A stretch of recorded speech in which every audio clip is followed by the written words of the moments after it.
Typewriting குறிப்பாக இந்தியாவில் மற்ற மாநிலங்களில் பல மாநிலங்கள் மூடு விழா செய்து விட்டார்கள். ஆனால் இன்றும் தமிழ்நாட்டில் அதனுடைய வேகம் என்பது இருந்து கொண்டிருக்கிறது.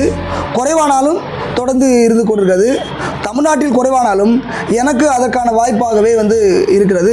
காரணம், குறிப்பாக அரசு தேர்வு போன்ற தேர்வுகளுக்கான வாய்ப்பாக இருந்தாலும் மற்றபடி மாணவர்களுக்கான அந்த பயிற்சி என்பது அது ஒரு மெடிடேஷனாகவும் கருத முடியாது. அதே மாதிரி பிள்ளைகளுக்கு நான் கொடுக்கும் அந்த கல்வி என்பது ஒரு இன்வால்மெண்ட், ஈடுபாடோடு கொடுப்பதினால் பிள்ளைகளோட ஆர்வம், எதிர்காலத்துக்கான தேவை அப்படின்ற மாதிரி சொல்லுங்க. மாணவர்களோட சதவீதம் இன்றும் எனக்கு அந்த சதவீதம் குறைவில்லை.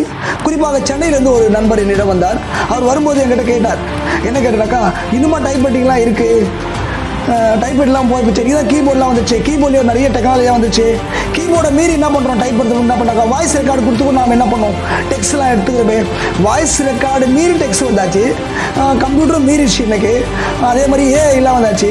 இன்றும் நீங்கள் எப்படி டைப்ரைட்டிங் தக்க வச்சுக்கிறீங்க நீங்கள் அப்படின்ற மாதிரி எங்கிட்ட போயிட்டார். இன்னும் எனக்கு என்ன பண்ணால் டைப்ரைட்டிங்கோட சதவீதம் ஆர்வம் இருந்தாங்க. தொடர்ந்து பிள்ளைகள் வந்துன்னு தான் இருக்காங்க.